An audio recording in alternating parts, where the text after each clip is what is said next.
It was late August 1990 in Gainesville, Florida, and thousands of students were returning to campus, but one of them would find her apartment door unlocked, a terrifying clue that would begin a 3-day nightmare.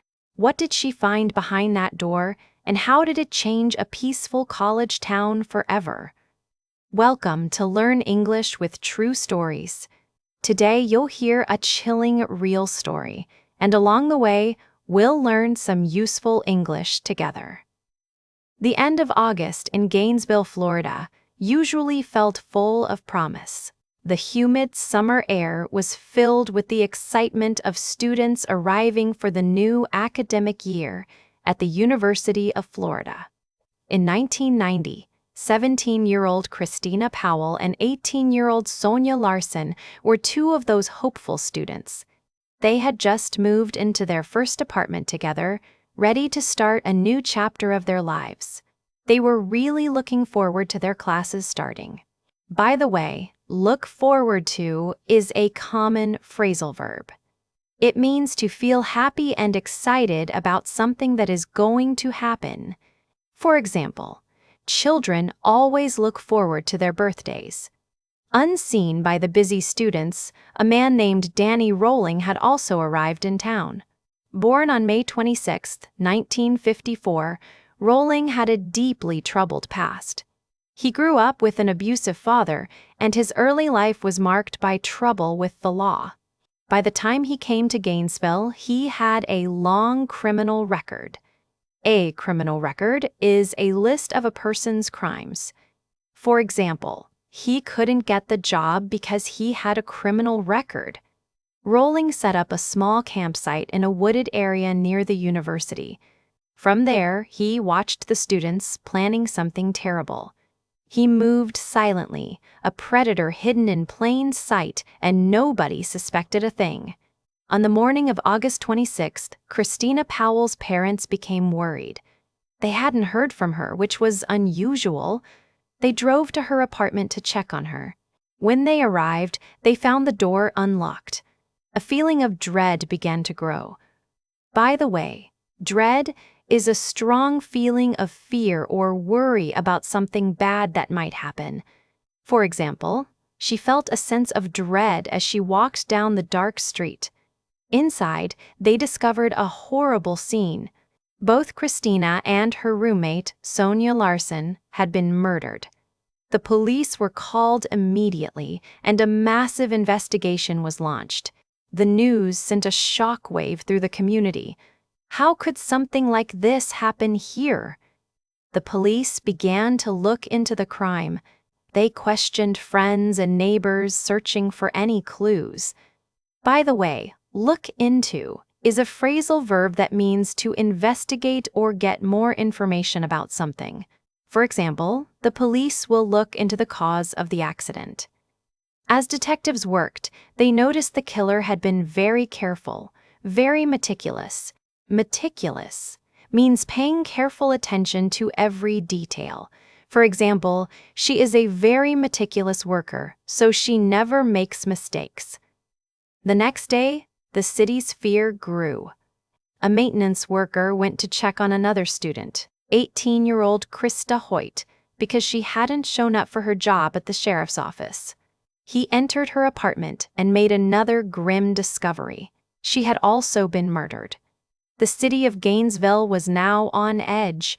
By the way, on edge is an idiom. It means to be nervous, worried, or easily upset. For example, he was on edge before his big exam. The killer was still out there, and he had struck again. The police now understood they were dealing with a serial killer. The method was similar in both cases. He would break into the apartments of his victims while they slept. Break into is a phrasal verb. It means to enter a building illegally, usually by force. For example, someone tried to break into our house last night. Fear spread across the campus like a wildfire. Students started sleeping in groups. Many bought locks for their doors, and some parents pulled their children out of the university altogether. The sense of security that once defined the town was gone. A sense of security is a collocation. It means the feeling of being safe and free from worry. For example, living in a small town gave her a strong sense of security. But now, that feeling was shattered. The police held a press conference trying to calm the public, but it was difficult. They had very few leads. The killer was like a ghost. He left behind very little evidence. This situation was baffling for the investigators. Baffling is an adjective. It means something is impossible to understand.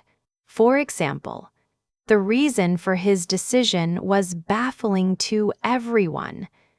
Just one day later, on August 28th, the nightmare continued.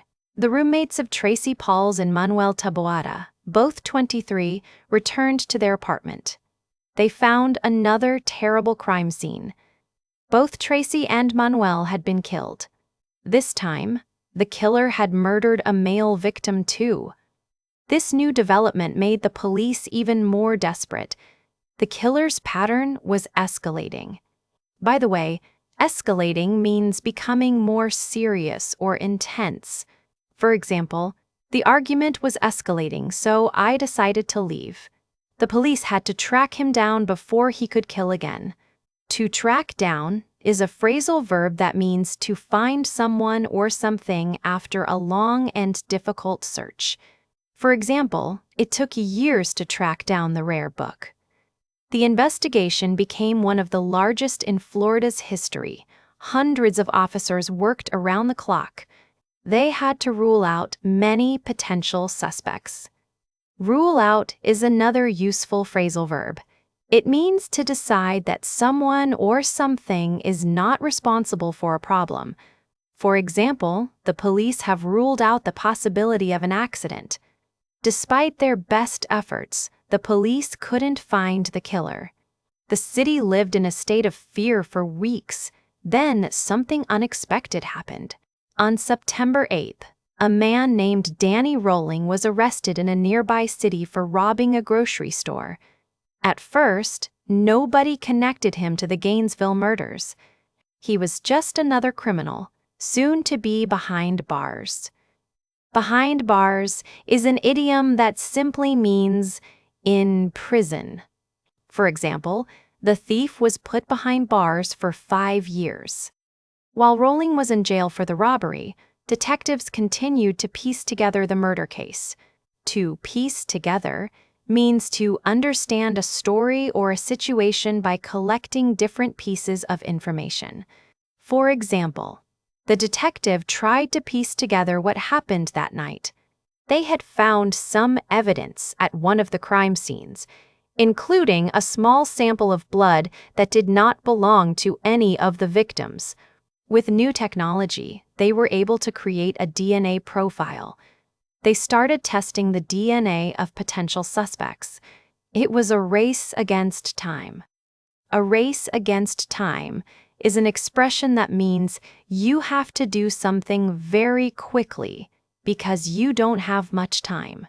For example, it was a race against time to finish the project before the deadline.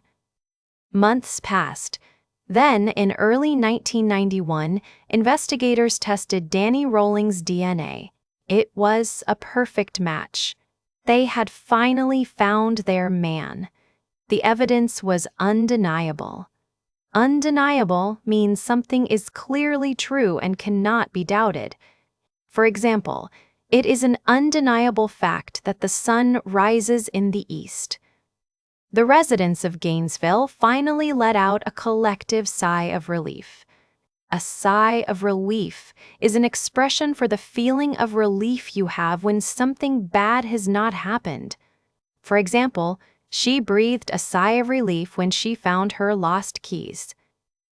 Danny Rolling eventually confessed to all 5 murders and to other crimes as well.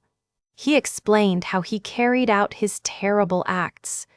To carry out means to do or complete a task or an action.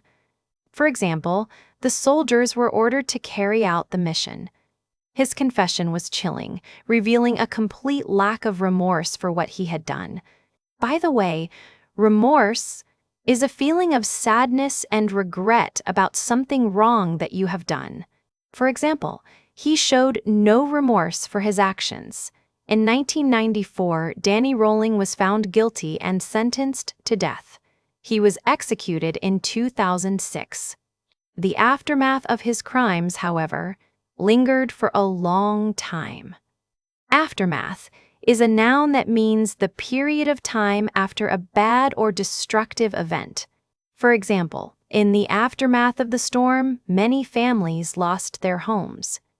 The Gainesville murders left a permanent scar on the community. It also changed how people thought about safety in small towns. The story became so notorious that it inspired the famous horror movie Scream, written by Kevin Williamson, who was deeply affected by the news reports of the killings.